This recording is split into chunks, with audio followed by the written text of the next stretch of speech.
الشهر يتكسر ورا شهر كمان، والبيه مش فاضي بيتفسح.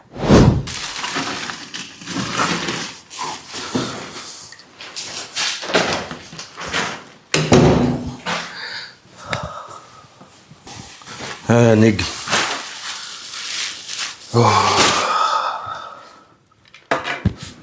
فلوس الإيجار متأخرة شهرين وانت لسه بتصرف على لبسك وعلى خروجاتك. يا أخي حرام عليك يا أخي. يا عم هي مش كل حاجة مسؤوليتي، كل مرة كده هتفضل تعايرني ولا ايه؟ مش بعايرك، أنا عاوزك تحس إن البيت ده محتاجك.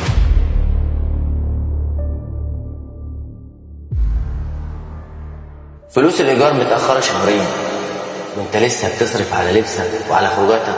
يا أخي حرام عليك يا أخي. انت هتفضل كل شوية تعايرني ولا ايه؟ مش بعايرك، أنا عاوزك تحس إن البيت ده محتاجك. البيت محتاجك، البيت محتاجك يا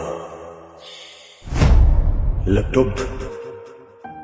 انا لازم استغنى عنك مع انك كنت اغلى حاجة في حياتي ودايما ما بستغناش عنك، بس دلوقتي لازم اثبت نفسي قدام اخويا، لازم احسسه ان اخوه راجل ويعتمد عليه. المديونات اللي علينا دي باذن الله هتتحل واثبت لك ان انا نصك التاني. السلام عليكم. وعليكم السلام ورحمة الله وبركاته. ده اللابتوب اللي انت كلمتني عليه. اللي كنت كلمتني عليه قبل كده؟ اه بس ده جديد. ما يخلاش عليك. طب وايه اللي خلاك تغير رأيك وتيجي تبيعه لي دلوقتي؟ شوية ظروف كده بس الحمد لله هتعدي. تحب تبص عليه؟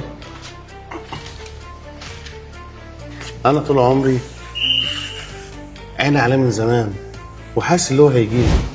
وده التليفون اللي قلت لك عليه. تسلم يا غالي.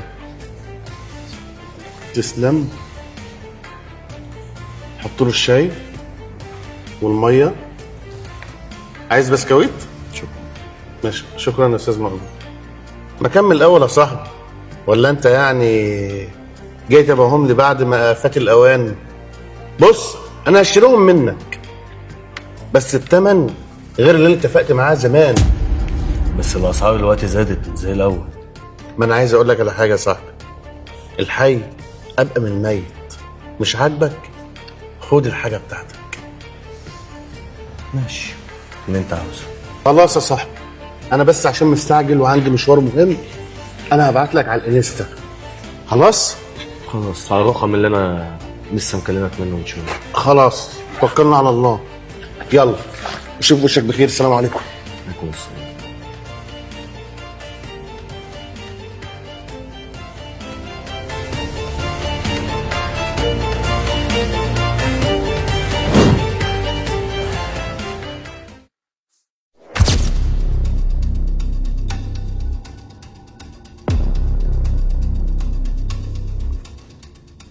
دي مش عشاني، دي عشان البيت.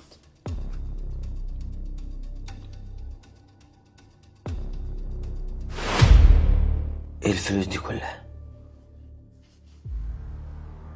جيبها منين الواد ده؟ السلام عليكم. وعليكم السلام. ايه الفلوس دي وجبتها منين؟ والحاجات دي ايه؟ حاجات للبيت. بيت؟ ازاي يعني؟ أنا يعني بعت اللابتوب والتليفون بتوعي. بعتهم؟ سبحان الله، ده هم ده لحياتك يعني؟ انت بعتهم عشان البيت؟ بالظبط كده. او هتكون عملت حاجة كده ولا كده ولا مشيت غلط؟ انت اخوي وعارفك. لا والله العظيم. هو ده اخويا وهو ده سندي. البيت محتاجك وانا محتاجك كمان. ربنا يخليك ليا يا اخوي ودايما في ظهري. ويخليك ليا يا أغلى أخ. ما انحرمش منك حبيبي.